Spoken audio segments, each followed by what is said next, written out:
Hello, this is the video everybody has been waiting for. Activating the Statistatorium and implementing the identity system.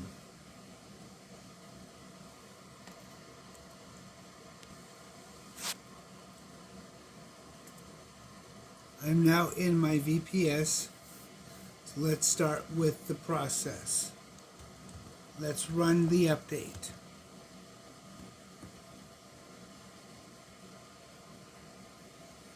It's going to take a few minutes and it will update everything.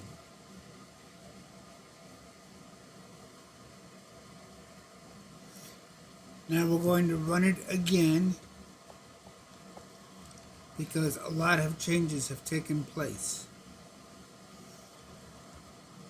Now be sure you run your update placeholder script with all of your exchanges.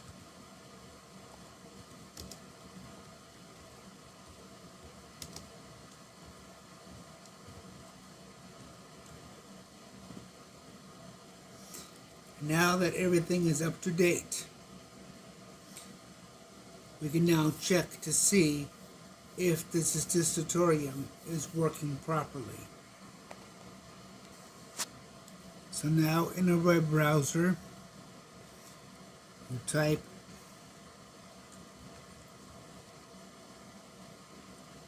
your IP address, a colon, and then the port number your Jackrabbit system is running on. And this is what you will see. This tells you something is broken within the system. And in fact, you will get this message anytime anything breaks in a system. But specifically, this is also an indicator that the identity system is not been set up. This is a fail-safe method to protect the system.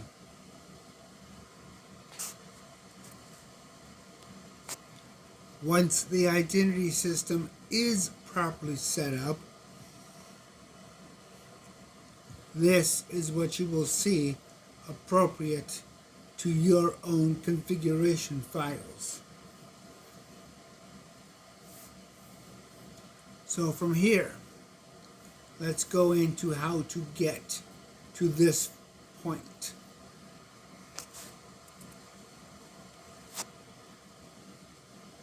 In your VPS, in your config directory, you need to run the make identity command.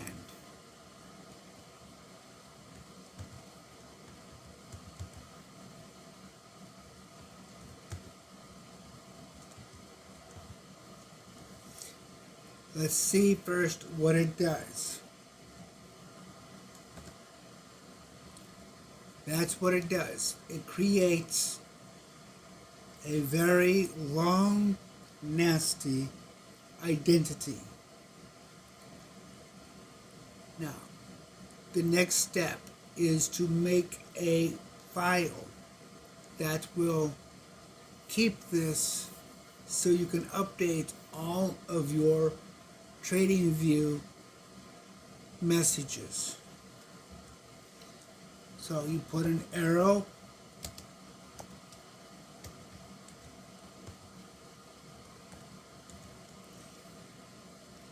and then you do that. This will save the identity to a file. And you can see what that identity is simply by using the cat command. Now the identity is randomly generated every single time. So now that we have it safe in a file, you can add this to all of your messages, every last one of them in TradingView. Right now, the identity system is not active. As soon as it is active, it will automatically lock down everything instantly. You do not need to reboot your system for this to take place.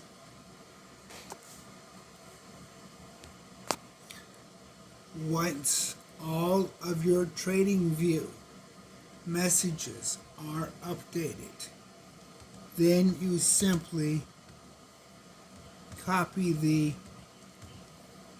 saved identity to the one the system wants, the actual config file. As soon as you press enter, your identity is live. Equilibrium and Black Crow Hunter, as long as they are running on this system, will automatically pick up this file for you. This only is a concern if you run Equilibrium and Black Crow Hunter on a different system than what you run Relay on. If you do, then you need to copy this file into that config directory so that when it communicates to the Relay server, the identities match. So now that all of your TradingView messages have the proper identity and all of your settings are set, let's look at an example order. And this would be TradingView.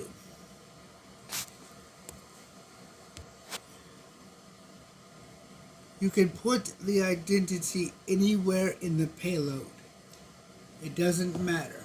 I prefer the end because it's so lengthy. Literally 2 to 3 times longer than the actual order itself. So as you can see near the top of the screen, you see the order payload with the identity. It's not that difficult to figure out. It's just basic JSON like any other order in TradingView. But the effect of this is going to be now having all of those charts that your system has spent a week building up and running. So let's go through and actually demonstrate what this does, which really at this point isn't a lot, but it does do it well.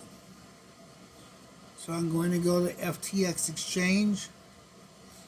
It's going to list every sub-account on FTX.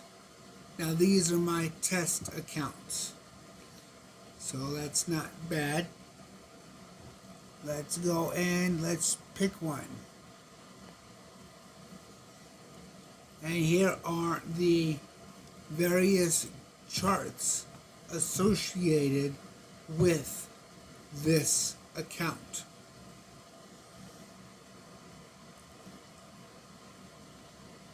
I'm going to open a ledger in a new file or a new tab. So here we go, the ledger.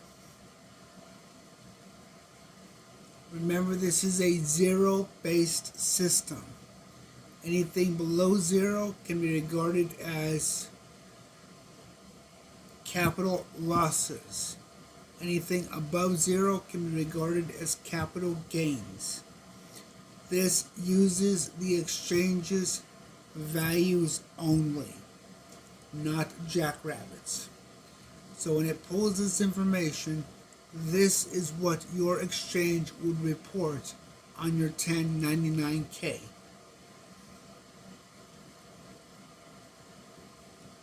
So let's go and close this window out, and let's just go with clicking on the link normally. It will load the chart, and this is the balance data that has been collecting now in the balance folder and being turned into a chart for you with the once of night routines. Simple, sweet, effective. And of course you can see the actual coin itself. When you're looking at the coins for the balances, the lower the balance, the less you hold. When you're looking at your quote currency, such as USD, USDT, the more the balance, the more you hold, and that's reflected by your exchange balance when you log into the app or into the web page. Now from here, just hit the back button and you can click on FTX and it will reload that menu. And let's go here. Let's check out the ledger. And I emphasize specifically that these numbers are reflected from exchange records. So the ledger says the exchange is reporting we are $40 above zero, or a capital gain of roughly $40.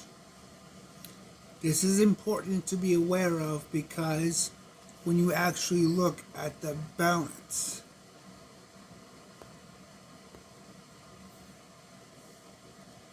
the balance is only about $3 above 100.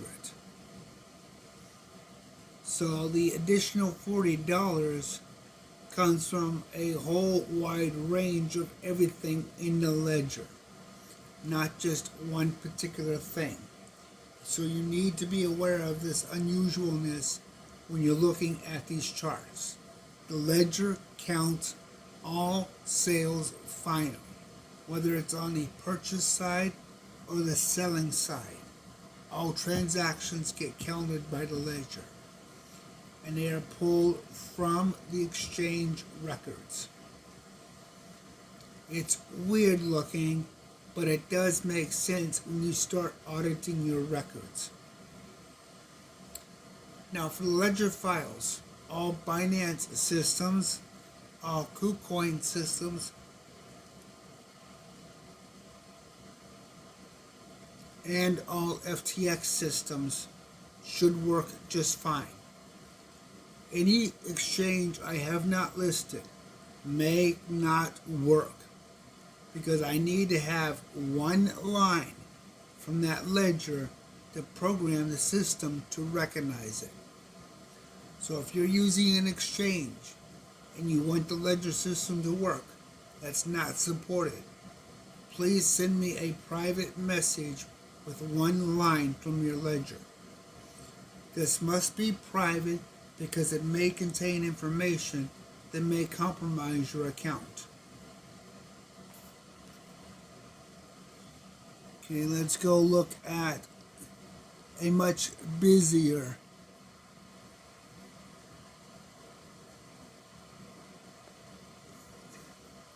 account. My main account. Of course, you see that Black Crow ADA, both the purchase and the sell. Using zero sum, you see exactly where the ledger is. Not bad, really, considering what this account has been through. Now let's look at my USDT balance. Again, you see the ADA purchase, then the ADA sell.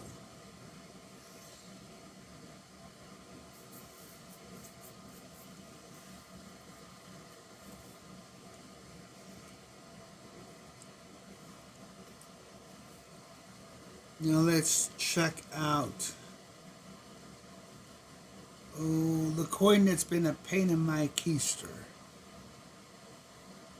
It just doesn't seem to want to go away. I'm slowly, finally working it down, but it's taking forever. So there you have it. The beginning stages of the Statistatorium fully working. Now all of those charts that have been collecting in a charts folder have a place to be easily viewable.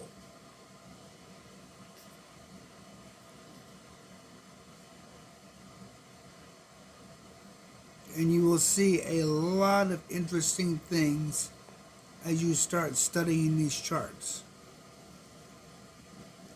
And you also see now I finally fixed the zero line on the chart itself so that it accurately gives a zero representation when it should. Previous versions of the charts were messed up there, but it doesn't cause any damage to the data. It was only a visual charting issue. And of course, if you pay your fees in KCS, well, it'd help if I hit the right coin.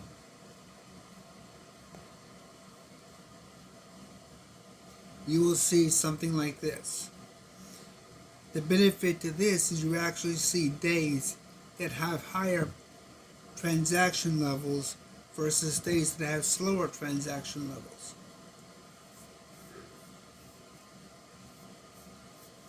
It also gives you a good idea when you need to refill your coin that you pay your fees in, whether it's KCS or BNB, whatever coin you use.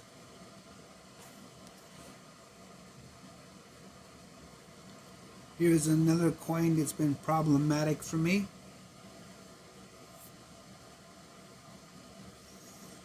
It just doesn't seem to want to go away. But at least it's been profitable. And here's a coin that's been real good to me. LTC has just been a really good, nice, simple, stable coin.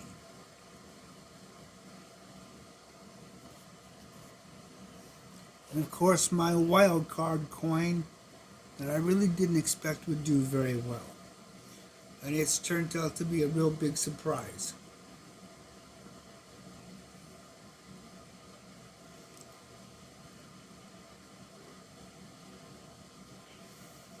Okay, now let's check out my test account, my scavenger account. There is not a lot here, and you'll see when I bring up the ledger. Only really one major transaction where I tested consuming most of the account in one position. But you can take and zoom in and get a better look of other parts of your account.